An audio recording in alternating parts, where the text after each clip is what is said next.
Don Charles. Good afternoon, Ingram Jones. How are you? I'm very well, thank you, as always. And how are you? I'm good. For those people who don't know who you are, I'm sure everybody that listens to this interview knows who you are. But for those who don't, we won't be presumptuous. Please let the listeners know who you are. I'm Don Charles. I'm mainly known as the trainer of Derek Chisora, the heavyweight. Okay. Right, Don. So, as people know, the fight did get cancelled between Tyson and Derek because Derek damaged his hand in sparring.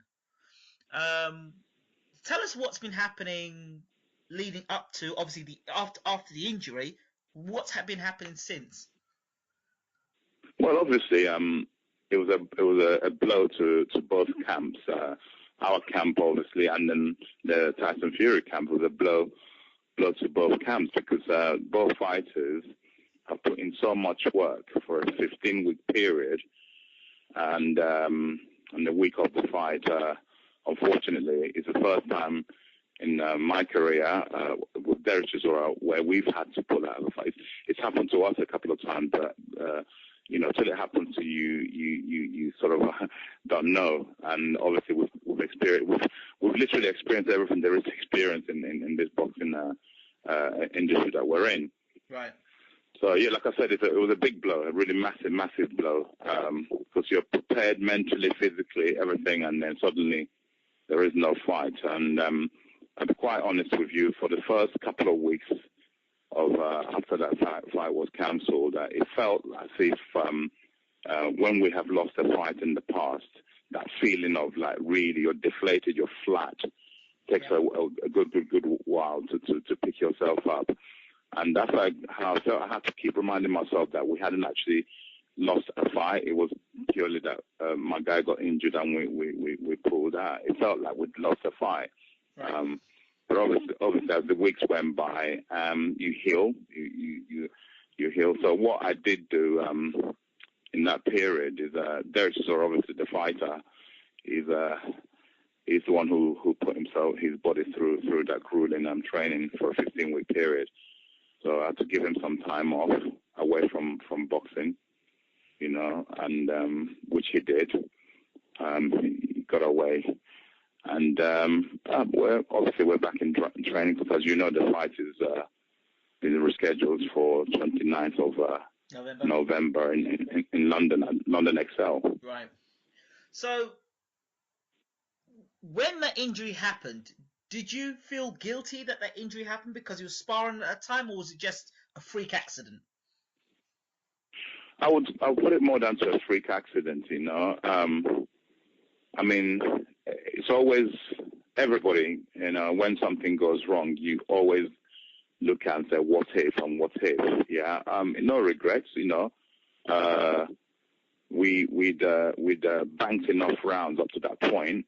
We could have easily. In fact, I contemplated us stopping to spar because we'd never sparred that many rounds before in preparation for any fight that Derek has been in. Even when Derek contested for the WBC title against Vitaly Klitschko, we hadn't put that many rounds in. We'd exceeded the number of rounds that we normally do just to make sure, There was also a point, I did consider it, and I actually discussed it with Derek. I said, up to date, we've done X amount of rounds, we could actually stop now because we've done a lot of good quality rounds. We've seen everything. It's just that thing where you think, no, because we booked it for a period, and the sparring partners are here, they're being paid, then it's almost like, you know what, even if, let's just see it through to the date that we say we're going to see sparring.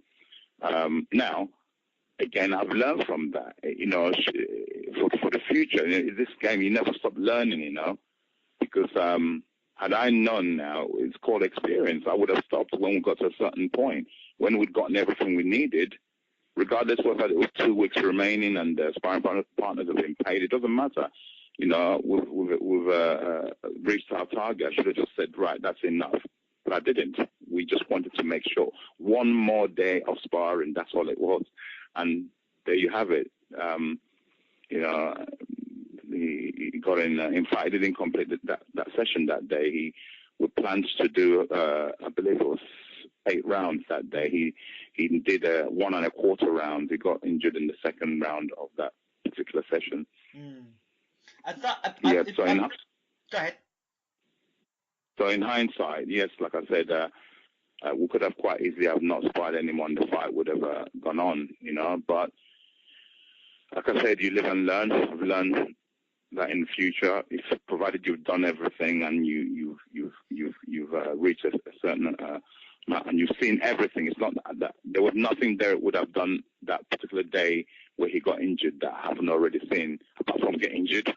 He'd done it's all the boxes during the previous rounds. We'd done 102 rounds prior to the day of the last day of sparring. So he'd done 103 1/4 rounds in total for that preparation, which is an awful lot, Right. So I've learned from it, like in the future, provided you've ticked all the boxes and satisfaction with all the previous rounds you put in, just pull it, call it a day. Okay. So both fighters, Ustinov and what's his name again? Mariswak.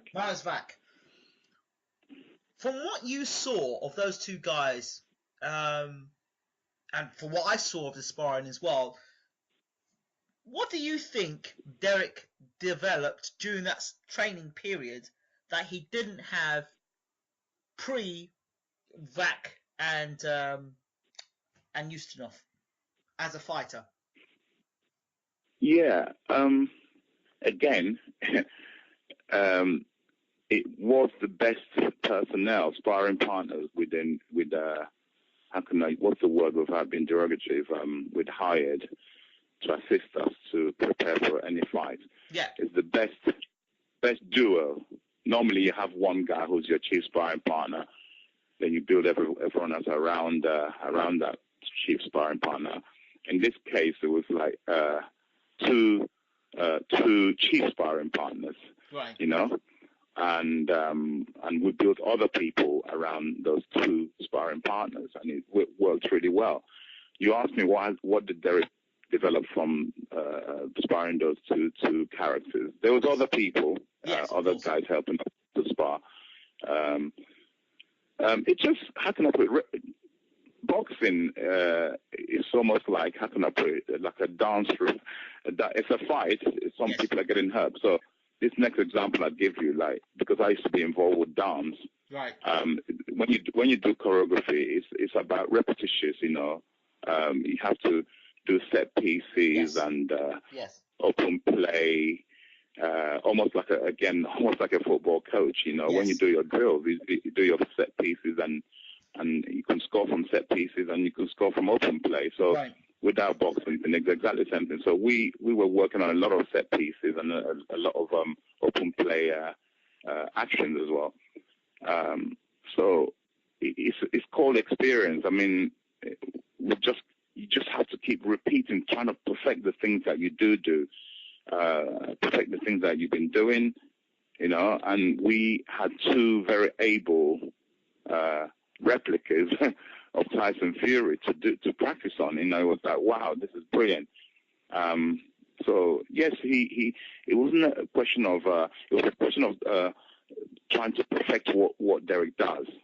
Right. With those against those people who resemble our opponent with the style. Mainly, Mariswak is more styled similar to Fury than the other chap, Ustinov. And this is a question I could ask, which can be probably taken in a few ways. Do you think Derek closed the gap between where he was before he sparred Vac and Ustinov and up to the point of that last sparring session? Do you think he closed the gap in terms of his experience in learning how to deal with big guys? Or do you think it was just going through the things he already knew? Good question. I think that, I think it's a bit of both. I mean, you have to try and achieve a bit of both. It's a question of trying to perfect the things that you already do, Right. and also developing more efficient way and safer way of penetrating these giants, their defense or their attack, should I say, Right. their offense, to make life uncomfortable for them. I think we were able to achieve both things, you know. I think we gained two things from that exercise, from that experience, which he has, you know. I'm really, as we speak here, I'm very, very confident of what my guy Derek will do on the night when he meets Fury. I'm very, very, very confident. Okay. So now I've got in my mind, I'm not the trainer, but I have done coaching beforehand. And when you have a cancellation, one of the things you can do is go back to where you were. And because your fighter or your team are in such good shape, you can, instead of spending the time getting them fit, you know, getting the time to tighten things up even more so. What's the situation now that obviously Derek has sparred Ustinov and Vac to a point where you feel he's closed the gap and has been more effective against them, that now when they come back to be sparring partners again, if you're going to use them again, that the sparring will be just as effective? Yeah, I mean, this is again where we've determined already what we're going to do this time around with the sparring personnel. Right. I'm not going to again, because this is a total new campaign. Absolutely. So you have to hold some cards to your chest, close to your chest. So yeah, we are tweaking things so it's not laborious, you know, or boring, because like you said, we've gone that route. We've used these people already. Again, as you know, familiarity sometimes is not a good thing. Exactly. Yeah, so we're aware of that, and like I said, I'm putting things in place that will erase any complacency, any familiarity that may have developed over the period that these sparring partners were with us. You know, so we have to be professional.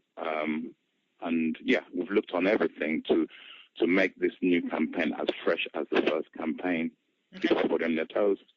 Would you ever consider taking Derek abroad? Abroad meaning into not so much Europe, but maybe outside, maybe Canada or something, to get sparring for this fight? Well, you know, the days. This is my own personal opinion. The days of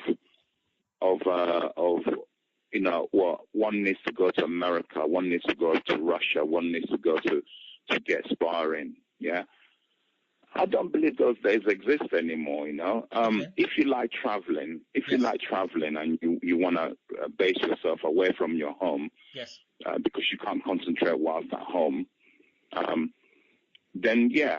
But we happen to like where we train. Right. Like I said to a journalist once, asked me, they kept pressing, "Oh, don't you think you should take Derek away, go to somewhere?" I said, "We've done that before, and it didn't really work for us, you know." Okay, camp is where you put it. Right. Yeah, camp is a name, it's a word. Camp could be anywhere. Right. Yeah, it depends on what you do. It depends on what you do when you're in that camp. I'll give you an example. I get more out of my guy, yeah, when he's around his surroundings, familiar surroundings, than I do when he's away, yeah. They get homesick, you know. You have to know your fighter. I get the best out of some fighters. Probably maybe are better when they're away. Some people don't travel well, you know. I can categorically say to you, I get more out of my guy when he's around his familiar surroundings than I do when we have gone away in the past. In terms of personnel, if you've got the money, you can fly these people in. So it's not, you know. So what is it you're looking for? You're looking to go away, or just for the sake of going away, or we've got the days where the world has become so small now with the transportation, yes, people getting around and the internet. So really and truly, yeah, we can anyone whether it's from Russia, America, Australia, wherever, we can fly these people in and have it here. Why not? Okay, that's fair enough. Here's another point, and I don't think I've asked many trainers this question, but it's certainly something I remember as a coach being said to me. Now, you're the teacher, right? You're the head coach. You're the man, right, Don? Agreed? Mm-hmm. Mm-hmm. Have you ever, in your career as a coach, ever brought in another pair of eyes, say?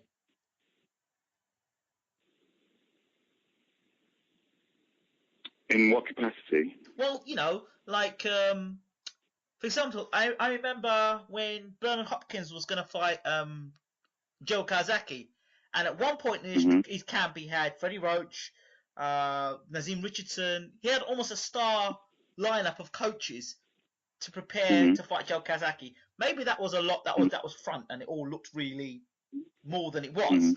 But have you ever in your career thought, you know what, this is the strategy I'm going to take with this fight, but I'm going to ask another coach that I respect his opinion, or just to go and learn from another coach? Have you ever thought about that, or is it something you would do, or you're quite happy where you're at? Yeah, I mean, I'm not that arrogant where I'm confident. Yeah. But I'm sometimes mistaken for arrogance. Right. No, I will definitely not be a type of a coach that will go and get another coach to lend their eyes to what give me a second opinion or something. I don't know, right? If somebody feels that people are different, people operate differently, I definitely will not be the type of person, and it has crossed my mind in the past when earlier on in my coaching career. Yes. Would I have done that? It would have been earlier on in my career. Definitely not now. Because I've learned, I've grown in stature, I've grown in all different areas to developing myself as a coach. I'm still developing. Right. Okay. Every time we're learning all the time. I'm still learning. So. No, because when you bring this over, everybody's got an opinion. No matter what it is we do in this life, yeah. That's true. People have got their own opinions, yeah. So I'm quite stubborn in the sense that because I've got a good team that I've developed over the years to work for Derek Chisora, yeah. Okay, like I've always made a point. I don't train Derek alone. Yes, I'm the head coach. I oversee everything, but I'm the one who assembled the team that works for Derek, yeah, from the conditioners to the nutritionists. I interviewed a lot of people before they get the position. If I feel they're the right people to do the job that's necessary, right, they get the job. So it's my duty to keep everybody on their toes based on performances, okay? So, no, we don't need any more outsiders because, it can cause a lot of problems. I'll give you an example, prime example. Okay, David Price, prior to him fighting Johnson, right? Yes. Okay, they were going quite well. They were going quite well steadily with his coach. Then suddenly, yeah, they went and brought all these experts and stuff to come and put their influence or whatever expertise, yeah, and it all went pear-shaped. It all went wrong because it disturbed it.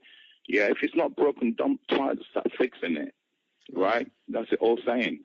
So, if, like I said, if you feel inadequate in yourself and you feel inadequate with your team, then yeah, you can start looking outside to try and bring this other help to bring their expertise. No, we don't. We're not the type of outfit that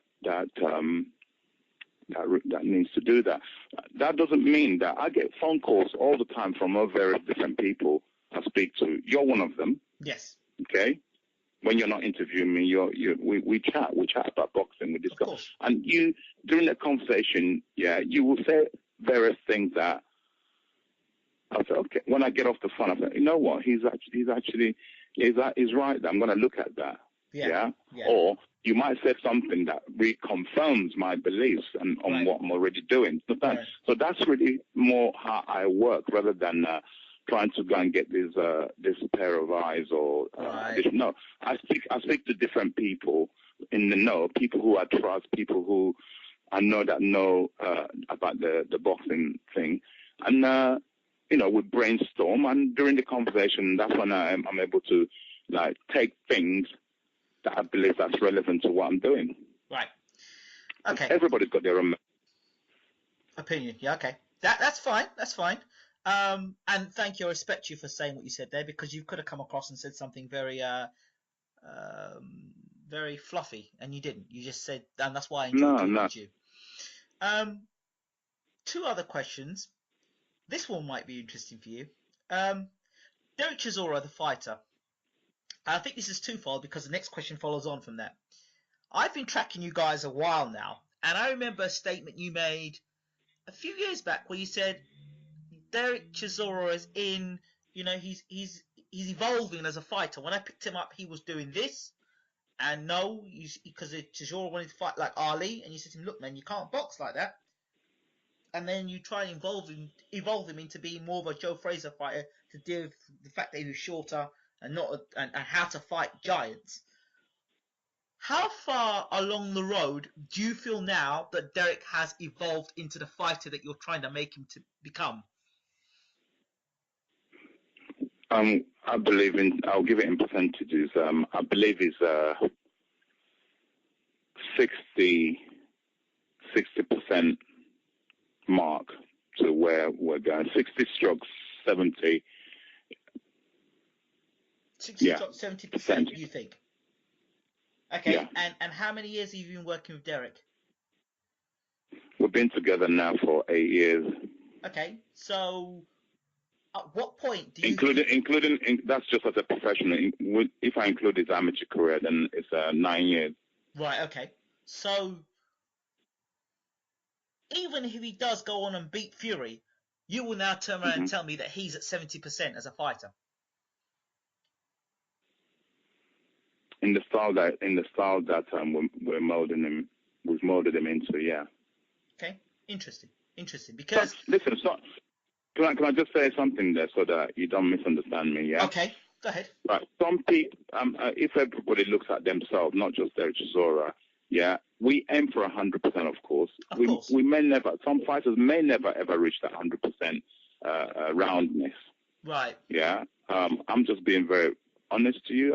The way I see it is 65-70% into the style or the fighter, the complete fighter that I envisage him becoming.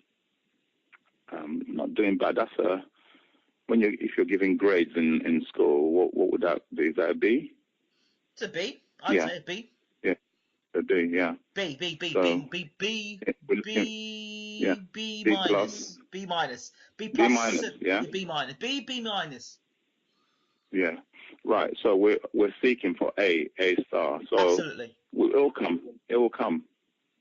Okay. It could come in the next. We could get A star in the next fight. Right. Yeah. But it'd be nice. But does A star equal world champion, or does A star mean? Not necessarily. No. This is what I'm trying to get at. Right. Interesting. No. Okay. That's good. All right. I'll tell you why. Okay. Let me just take you back a few years. Okay. When Derek's supposed to have fought Vladimir Klitschko, right? Yes.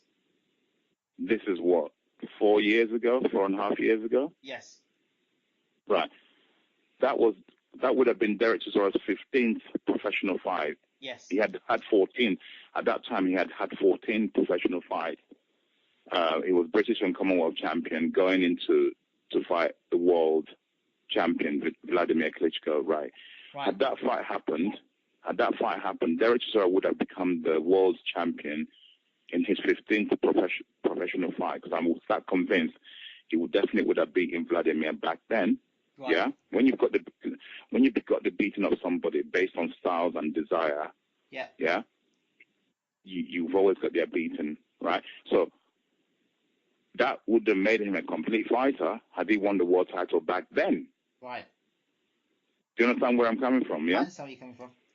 So 4 years down the road, we're still pushing for him to totally understand the style he's doing and make it his and be really, really comfortable with it.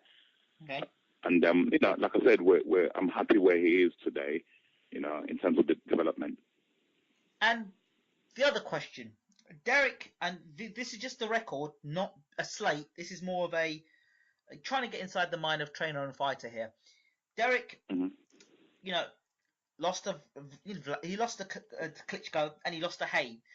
Those two guys, we wipe out the Hellenius thing. Those two guys are considered world class, correct? Right. Mentally, is Derek Chisora able at world level to get himself up to win a big fight? Because there's always a possibility he may switch off. And is that switch off being connected to him not being able to rise at world level, or has it just been down to circumstances? Yeah, I mean, like I said, I believe Derek Chisora is a world-class fighter. Right. So therefore, we will win. Right. You've pointed out that he's lost to the fight with Klitschko obviously was for a world title. The fight with Hay was not for a world title. Right. Yeah? Yes. Right. But Hay having been an ex-world champion, so yes, he's a world. It's never in history of boxing in our time. He will always be seen as a world-class fighter because he's already become a world champion in 2 different weights. Agreed. So yeah, I mean, look, we're still yet to prove that we belong in the Premiership. There are teams in the Premiership in football that have never won the title. Right. But yet again, year in year out, they're in the Premiership. Right. Yeah. So I don't want to be. No, I know what you're going to say to me. Yeah. I'll answer you before you ask me. We don't want to be one of those teams that's always in the Premiership, yeah, and then never winning the Premiership title. We're all aspiring to win it. We are aspiring to win the world title, and we will win the world title. We're not far from it. We will win it on the second time of asking. We went for it once.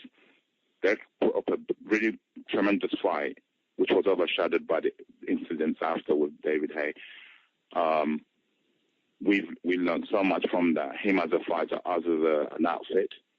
So second time of asking, I guarantee you he will become a world champion next time he contests for it. Okay.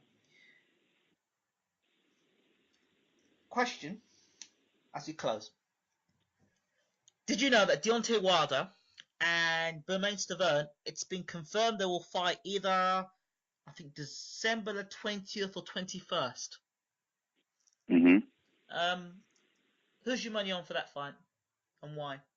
I wasn't aware that that they had been set, but nevertheless, it's a brilliant fight. It will be a brilliant fight. Right. Who do I fancy winning?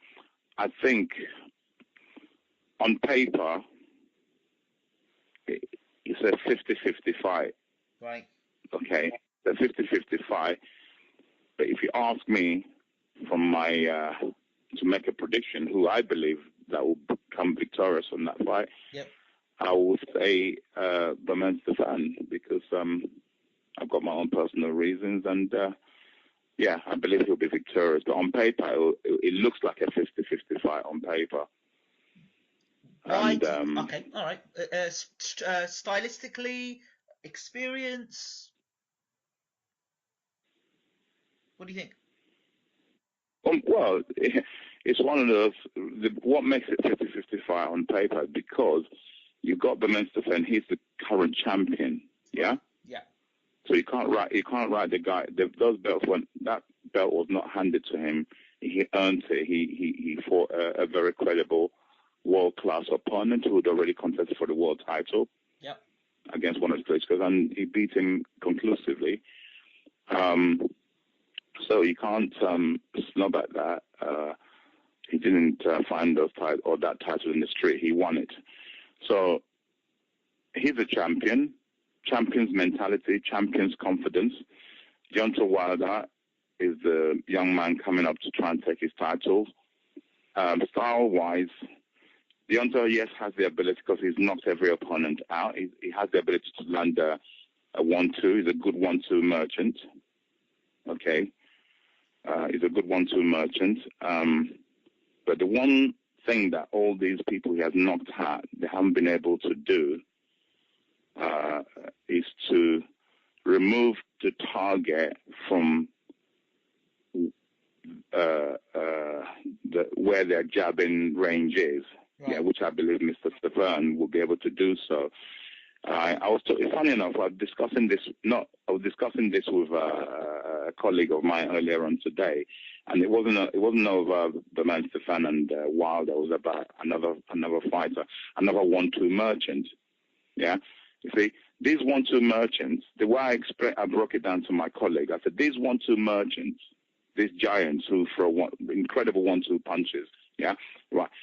It's almost like someone at school who's absolutely brilliant at adding up in arithmetic. They're able to do subtraction. 1 + 1 = 2, 2 + 2 = 4. They're very, very good at it.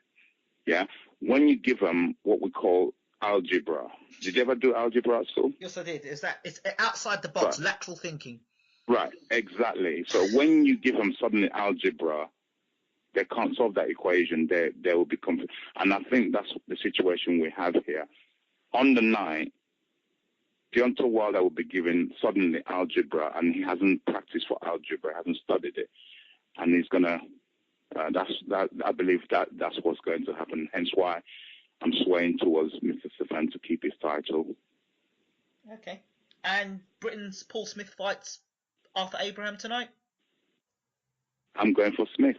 Same here. I'm going for Smith as well. I'm going for Smith. I've never really seen what people see in Abraham. Yes, he's strong, yeah, and I think Smith wins all day long. I really do, and I believe he'll bring that title back home on Sunday or Monday, whenever he's coming back. Okay, well, I'm backing Smith as well. I believe Smith wins the fight. I think at middleweight, I think if the fight was at middleweight, I would have gone for Abraham all day long, because Abraham at middleweight was a really serious puncher. At super middleweight, he's not carried that punch up, and he's looked more vulnerable at super middleweight. Plus, he's very basic. No disrespect to the man, of his achievements, but his achievements to me is very basic. It's not difficult to beat this guy, and I think Smith has all the tools to outmaneuver this guy, outbox him. Don't be surprised if he doesn't stop him. Okay. I'm going with Smith as well. Don Charles, it's always a pleasure talking with you, and it's another great interview. Thank you so much for talking to Bayloric TV. Vice versa, and I enjoy your interviews because you ask questions other people don't ask me, and I really enjoy talking to you. Sometimes it gets too personal because you know me very well. You know me personally. Sometimes you ask very sensitive questions, but you know what? I believe I'm always able to take a deep breath, don't lose my cool, and answer you. Yeah. So there you have it, Mr. Ingram. You know what? Fans love it. Fans love our conversations. They like it. They know between us there's it's genuine. It's genuine. It's genuine, and it's. I believe we talk a lot of sense. And I do. I really do enjoy our. It's almost like a. I don't treat it like an interview. I treat it like we're having a chat. Yes, absolutely. And the fact you say that, I take that as a great compliment. Mm-hmm. And the fans love you too. So I'm sure that this video or this particular interview will go well. And I deliberately didn't talk about the fight, because I think everything's been said about the fight. What you think is going to happen with Tyson Fury? What Peter Fury? Yeah, absolutely. So, I've not really gone down that. So if people have listened, I'm glad you didn't go down that route, because it gets quite boring. Yeah. And there's so much, like you said, from the last campaign. There's so much has been said. I've said everything. There is nothing new for me to say regarding that fight. All I can say, promise the fans again, you have to commend Derek Chisora and Tyson Fury for actually agreeing to do this fight again, to reignite it, and go back into camp and I think they're going to give the audience a really tremendous fight on the night, and may the best man win. Don Charles, once again, thank you so much for talking to Bayloric TV. It's a pleasure, man. Have a good weekend. You too, John. Take care. Take care. Bye-bye.